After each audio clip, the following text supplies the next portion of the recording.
नमस्कार दोस्तों, हमारे यूट्यूब चैनल एग्जाम लर्नर में आपका स्वागत है। दोस्तों आज के इस वीडियो में हम लोग सीटेट यूपीटेट के विगत वर्षों में पूछे गए प्रश्नों को देखेंगे। ये आपका पर्यावरण अध्ययन का पार्ट 2 है। तो वीडियो को लाइक शेयर कर दीजिएगा और चैनल को अभी तक आप सब्सक्राइब नहीं किए हैं तो चैनल को सब्सक्राइब कर लीजिएगा, साथ में बेल आइकन को प्रेस कर लीजिएगा जिससे आने वाले अगले वीडियो का नोटिफिकेशन आपको पहले मिल जाए। और इसका पीडीएफ आपको हमारे टेलीग्राम चैनल पर मिल जाएगा। नीचे डिस्क्रिप्शन में टेलीग्राम का लिंक दे दिया गया, वहाँ से ज्वाइन करके आप पीडीएफ डाउनलोड कर सकते हैं। तो चलिए शुरू करते हैं। और दोस्तों जो है अकेडमी पर यूपीपीएससी मेंस 2020 के लिए ऑनलाइन टेस्ट सीरीज स्टार्ट हो चुका है। तो जो लोग इस टेस्ट सीरीज से जुड़ना चाहते हैं आप जुड़ सकते हैं। इसका फीस जो रखा गया है मात्र 3500 रुपये रखा गया है। तो डिस्क्रिप्शन में इसका लिंक मिल जाएगा, आप वहां से जाके जो है देख सकते हैं। और आज के करंट अफेयर्स यानी कि मॉर्निंग के 10 बजे का करंट अफेयर्स का लिंक भी आपको डिस्क्रिप्शन में दे दिया गया है, वहाँ से जाके देख सकते हैं। और यूपीपीएससी आरओ का फाउंडेशन कोर्स ये आपका 7 दिसंबर से स्टार्ट हो गया है। तो जो लोग इस बैच से जुड़ना चाहते हैं आप डिस्क्रिप्शन में लिंक दे दिया गया, वहाँ से जाके आप ज्वाइन कर सकते हैं। इसमें आपको यूपीपीएससी और यूपीएससी के टॉप एजुकेटर्स के द्वारा इस कोर्स को जो है कंप्लीट कराया जाएगा, पूरे पाठ्यक्रम को जो है कवर किया जाएगा। तो जो लोग भी जो है जुड़ना चाहते हैं, ये बैच 7 दिसंबर से स्टार्ट हो गया है, आप जल्द से जल्द जो है जुड़ सकते हैं। पहला क्वेश्चन है, पीने के लिए सुरक्षित पानी को क्या कहते हैं? ये आपका 2018 में पूछा गया है। इसका सही आंसर हो जाएगा ऑप्शन बी से हो जाएगा यहाँ, पीने योग्य पानी। और दूसरा प्रश्न आपका, वर्ष 1984 की भोपाल गैस त्रासदी निम्न में से किस गैस के रिसाव के कारण हुई थी? तो ये क्वेश्चन जो है हमेशा पूछा जाता है, इंपॉर्टेंट क्वेश्चन है, याद रखिएगा। इसका सही आंसर हो जाएगा ऑप्शन बी, मिथाइल आइसोसाइनाइड यानी कि MIC गैस का रिसाव हुआ था भोपाल गैस कांड, जो कि आपका 2 से 3 दिसंबर 1984 को यह कांड हुआ था। और इसी से रिलेटेड है ये आपका चेरनोबिल घटना ये आपका यूक्रेन से संबंधित है। तो इसे भी जो है याद रखिएगा, चेरनोबिल घटना ये आपका 1986 में हुआ था और ये भोपाल गैस त्रासदी आपका 1984 में हुआ था। और किस गैस की रिसाव हुआ था इसमें? तो मिथाइल आइसोसाइनाइड यानी कि MIC गैस का रिसाव हुआ था। अगला क्वेश्चन है, मीना माता रोग ऐसी मछली खाने से होता है जिसमें अधिक मात्रा में पाया जाता है? तो पारा पाया जाता है यानी कि सी ऑप्शन सही हो जाएगा। अगला क्वेश्चन है, ओजोन परत का अधिकतम ह्रास निम्न में से किस पर हुआ है? तो इसका सही आंसर हो जाएगा ऑप्शन सी से हो जाएगा, दक्षिणी ध्रुव पर। अगला प्रश्न है, किस गैस के वर्षा के पानी में घुलने से वर्षा का पानी अम्लीय हो जाता है? तो वह है सल्फर डाइऑक्साइड, डी विकल्प से हो जाएगा। और छठवां प्रश्न है आपका, वर्षा जल संग्रहण क्या है? तो इसका सही आंसर होगा ऑप्शन बी, प्रयुक्त जल का संग्रह और भंडारण, ये आपका वर्षा जल संग्रहण कहलाता है। अगला प्रश्न है, कौन सी ग्रीन हाउस गैस वातावरण में सबसे अधिक मात्रा में उपस्थित रहती है? तो वह कार्बन डाइऑक्साइड, ये ऑप्शन से हो जाएगा। और अगला क्वेश्चन आपका, निम्नलिखित परावैंगनी किरणों में से कौन सा अधिक हानिकारक है? तो यह है अल्ट्रावायलेट ए, ये आपका सबसे अधिक हानिकारक होता है। और अगला क्वेश्चन आपका, भारत में निम्नलिखित में से कौन सी एजेंसी मुख्य रूप से प्रदूषण के मापने से संबंधित है? तो वह है केंद्रीय प्रदूषण नियंत्रण बोर्ड, बी ऑप्शन सही हो जाएगा यहाँ। अगला प्रश्न है आपका, वायुमंडल का प्रमुख स्तर जो पृथ्वी तल के नज़दीक है यानी कि पृथ्वी के सबसे नज़दीक कौन सा मंडल है? तो वह हो जाएगा आपका ऑप्शन बी से हो जाएगा, क्षोभ मंडल, यानी जिसे अंग्रेजी में ट्रोपोस्फियर कहते हैं। क्रम से यदि देखा जाए तो सबसे पहले हो जाएगा ट्रोपोस्फियर, ऊपर से यानी कि नीचे से ऊपर बढ़ते क्रम में, तो क्षोभ मंडल हो जाएगा जिसे हम ट्रोपोस्फियर कहते हैं। फिर उसके बाद हो जाएगा आपका स्ट्रेटोस्फियर यानी कि समताप मंडल। उसके बाद हो जाएगा आपका मेसोस्फियर यानी कि मध्य मंडल, और लास्ट में हो जाएगा आपका आयनोस्फियर, जिसे आयन मंडल कहते हैं। तो क्रम भी कभी कभी लगाने के लिए दे दिया जाता है, याद रखिएगा। उसके सबसे पहले हो जाएगा ट्रोपोस्फियर यानी कि क्षोभ मंडल, दूसरे नंबर पर आ जाएगा आपका समताप मंडल, तीसरे पर मध्य मंडल और चौथे पर जो है आयन मंडल। अगला प्रश्न है, तरुण भारत संघ के राजेंद्र सिंह को किस कार्य के लिए मैक्सेसे पुरस्कार दिया गया है? तो इनको जल संरक्षण के लिए दिया गया है। राजेंद्र सिंह को इनको जल पुरुष के नाम से भी जाना जाता है। अगला प्रश्न आपका, कौन सी गैस अधिकतम भूमंडलीय तापमान वृद्धि के लिए उत्तरदायी है? तो वह है carbon dioxide, CO2, C option सही हो जाएगा यहाँ। और अगला प्रश्न है आपका, घरेलू मवेशी तथा भेड़ किस हरितगृह गैस के उत्पादन के लिए उत्तरदायी हैं? तो वह है मीथेन गैस। पशुओं से कौन से गैस का उत्सर्जन होता है? तो मीथेन गैस का उत्सर्जन होता है। अगला क्वेश्चन है आपका, वायुमंडल का कौन सा भाग प्रकाश की परावैंगनी यानी कि अल्ट्रावायलेट किरणों को पृथ्वी की सतह पर आने से रोकता है? तो वह है आपका समताप मंडल यानी कि स्ट्रेटोस्फियर। ए विकल्प से हो जाएगा। प्रश्न भी बनता है कि ओजोन परत कौन से मंडल में पाया जाता है? तो समताप मंडल में पाया जाता है। अगला प्रश्न है, मीना माता रोग प्रदूषण जनित रोग है जो परिणाम है? तो यह औद्योगिक पारा व्यर्थ को पानी में छोड़ने का परिणाम है। सी विकल्प सही हो जाएगा यहाँ। और प्रश्न संख्या 16 है आपका, मीना माता रोग का संबंध निम्नलिखित में से किससे है? तो अभी पहले ही बताया गया है किससे संबंधित है? पारा से, यानी कि Hg प्रदूषण हो जाएगा आपका। सी विकल्प सही हो जाएगा यहाँ। और 17वां प्रश्न है, अवतल दर्पण के अत्यंत निकट जब बिंब को रखते हैं तो प्रतिबिंब होता है? तो वह हो जाएगा आपका आभासी, सीधा एवं आवर्धित, यानी कि बी ऑप्शन सही हो जाएगा यहाँ। और अगला प्रश्न है आपका, वायु प्रदूषण का कौन सा स्रोत नहीं है? तो वह आपका ठोस अपशिष्ट, यह वायु प्रदूषण का स्रोत नहीं है। बाकी वाहन, उद्योग और धूल के कण ये सभी वायु प्रदूषण के स्रोत हैं। और प्रश्न संख्या 19 है, कौन सी गैस ग्लोबल वार्मिंग के लिए उत्तरदायी है?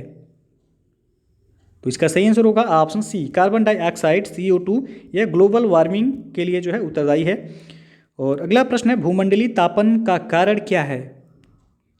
तो इसका सही आंसर होगा ऑप्शन बी, कार्बन डाइऑक्साइड की में वृद्धि, यह भूमंडलीय तापन का कारण है। और अगला प्रश्न है, वायुमंडल की कौन सी परत प्रकाश की परावैंगनिक किरणों को पृथ्वी की सतह पर आने से रोकती है? तो यह है आपका समताप मंडल। ए ऑप्शन सही हो जाएगा। और अगला क्वेश्चन है, गंगा एक्शन प्लान को लाने का उद्देश्य निम्नलिखित में से किस सुधार हेतु है? तो यह जल की गुणवत्ता में सुधार हेतु है। ए ऑप्शन सही होगा यहाँ। और प्रश्न संख्या 23 है, निम्नलिखित में से कौन सी ग्रीन हाउस गैस नहीं है? तो इसका सही आंसर हो जाएगा ऑप्शन सी, हीलियम। हीलियम यह ग्रीन हाउस गैस नहीं है। बाकी carbon dioxide, nitrous oxide, methane ये क्या हैं? तो ये सभी ग्रीन हाउस गैसेज हैं। और अगला क्वेश्चन है, ध्वनि प्रदूषण का मापन किस इकाई द्वारा किया जाता है? तो आप सबको पता होगा, यह डेसिबल में मापा जाता है। बी ऑप्शन सही हो जाएगा। और अगला क्वेश्चन है, ग्रीन मफलर संबंधित है किससे? इंपॉर्टेंट क्वेश्चन है ये। तो इसका सही आंसर होगा ऑप्शन सी, ध्वनि प्रदूषण से। ग्रीन मफलर किससे संबंधित है? तो यह ध्वनि प्रदूषण से संबंधित है। और अगला क्वेश्चन आपका, अंतर्राष्ट्रीय ओजोन दिवस मनाया जाता है? तो इसका सही आंसर होगा ऑप्शन ए, 16 सितंबर को प्रतिवर्ष अंतर्राष्ट्रीय ओजोन दिवस मनाया जाता है। और अगला प्रश्न है, निम्नलिखित किस गैस के कारण भोपाल गैस त्रासदी हुई थी? तो सबसे पहले बताया गया है प्रश्न, इस डी विकल्प से हो जाएगा, मिथाइल आइसोसाइनाइड यानी कि MIC गैस के रिसाव के कारण भोपाल गैस कांड हुआ था। कब? तो 2 से 3 दिसंबर 1984 को यह घटना हुआ था। और अगला प्रश्न आपका, गैसीय अपशिष्ट है? तो यह हो जाएगा लकड़ी, कोयला से जलने वाला धुआं क्या है? यह गैसीय अपशिष्ट है। और अगला क्वेश्चन है, वायु दाब नापने वाला यंत्र किस नाम से जाना जाता है? तो इसका सही आंसर हो जाएगा ऑप्शन ए, बैरोमीटर। वायु दाब किसे मापते हैं? तो बैरोमीटर से मापते हैं। सिस्मोग्राफ, ये भूकंप की तीव्रता को मापा जाता है इससे। हाइग्रोमीटर से सापेक्षिक आर्द्रता मापा जाता है। और थर्मामीटर से तापमान जो है मापा जाता है। अगला प्रश्न आपका, कौन सा वायुमंडलीय प्रदूषक अम्लीय वर्षा का मुख्य कारक है? तो वह हो जाएगा SO2, सल्फर डाइऑक्साइड। ये ऑप्शन सही हो जाएगा यहाँ। और अगला क्वेश्चन आपका, निम्नलिखित में से कौन सी ग्रीन हाउस गैस नहीं है? तो यहाँ जो सही हो जाएगा आपका CO यानी कि कार्बन मोनोऑक्साइड, ये क्या है? ग्रीन हाउस गैस नहीं है। बाकी CO2 carbon dioxide, N2O nitrous oxide और CH4 मीथेन ये सभी ग्रीन हाउस गैसेज हैं। अगला प्रश्न है, वायुमंडल में 99% भाग पर किन दो गैसों का विस्तार है? तो इसका सही जो आंसर हो जाएगा ऑप्शन बी से हो जाएगा, ऑक्सीजन एवं नाइट्रोजन का वायुमंडल में 99% भाग पर इन दोनों गैसों का विस्तार है। नाइट्रोजन 78% पाया जाता है वायुमंडल में और ऑक्सीजन 21% के करीब पाया जाता है। तो ये भी पूछा भी जाता है कि सर्वाधिक जो है वायुमंडल में सर्वाधिक कौन सी गैस पाई जाती है? तो नाइट्रोजन गैस पाई जाती है। ये 78% के करीब, और ऑक्सीजन 21% पाया जाता है, और कार्बन डाइऑक्साइड जो है वायुमंडल में 0.03% पाया जाता है। और अगला प्रश्न है आपका, वायुमंडल की सबसे निचली परत का क्या नाम है? तो वायुमंडल की सबसे निचली परत क्षोभ मंडल कहलाता है। अभी इसके पहले हम क्रम बताए हैं कि सबसे पहले जो है हो जाएगा आपका क्षोभ मंडल, उसके बाद आपका आ जाएगा समताप मंडल, फिर मध्य मंडल, फिर जो है आयन मंडल। ओजोन मंडल समताप मंडल में ही पाया जाता है, ये ध्यान रखिएगा। अगला प्रश्न है आपका, पृथ्वी के वातावरण की किस सतह में ओजोन परत पाई जाती है? तो यहाँ जो है आप देख सकते हैं कि अंग्रेजी में जो है पूछा गया, तो बी ऑप्शन से हो जाएगा स्ट्रेटोस्फियर, जिसे हम समताप मंडल कहते हैं। तो दोनों ही जो है आपको याद रखना है, कभी कभी अंग्रेजी में दे देता है, कभी हिंदी में पूछा जाता है। तो स्ट्रेटोस्फियर को हम समताप मंडल कहते हैं। तो ओजोन परत किस मंडल में पाया जाता है? तो स्ट्रेटोस्फियर यानी कि समताप मंडल में।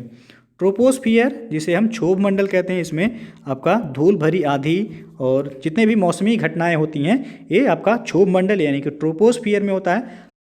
और आयनोस्फियर में जो है आपको पता होगा यानी कि आयन मंडल में ये आपका संचार के जितने भी माध्यम हैं जैसे कि सैटेलाइट वगैरह, रेडियो और तरंगें, ये सभी आयनोस्फियर में पाए जाते हैं यानी कि आयन मंडल में।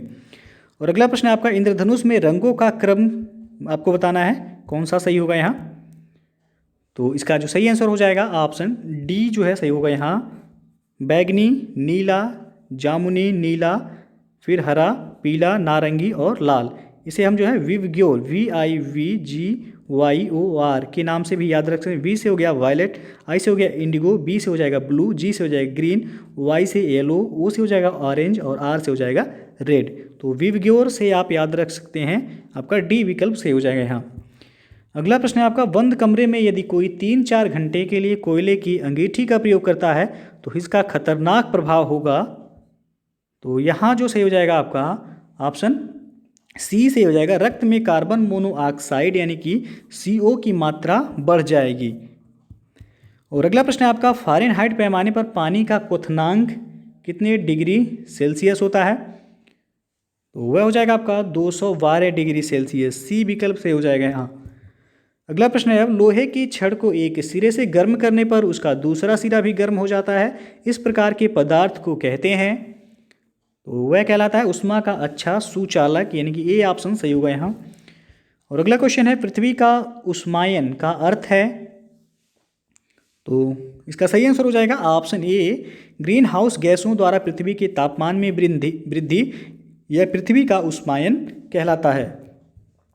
और अंतिम प्रश्न है, अम्लीय वर्षा से ऐतिहासिक इमारतों तथा मूर्तियों का संक्षारित यानी कि क्षरण होना कहलाता है।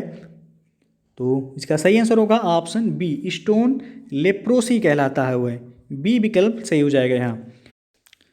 तो दोस्तों जो ये था आपका पर्यावरण अध्ययन का दूसरा सेट जो अभी तक के यूपी टेट के एग्जाम में पूछे गए हैं। तो वीडियो यदि पसंद आया हो तो लाइक शेयर कर दीजिएगा, और चैनल को अभी तक आप सब्सक्राइब नहीं किए हैं तो चैनल को सब्सक्राइब कर लीजिएगा, साथ में बेल आइकन को प्रेस कर लीजिएगा जिससे आने वाले अगले वीडियो का नोटिफिकेशन आपको पहले मिल जाए। और इसका PDF आपको हमारे टेलीग्राम चैनल पर मिल जाएगा, नीचे डिस्क्रिप्शन में टेलीग्राम का लिंक दे दिया गया, वहाँ से ज्वाइन करके आप PDF डाउनलोड कर सकते हैं, या फिर आप टेलीग्राम पर जाके सर्च कर सकते हैं EXAMLEARNER एग्जाम लर्नर लिख करके आप एक साथ लिखिएगा, बीच में कोई भी स्पेस मत यूज कीजिएगा, वहाँ से आप सर्च करके ज्वाइन कर सकते हैं। तो वीडियो को पूरा देखने के लिए बहुत बहुत धन्यवाद।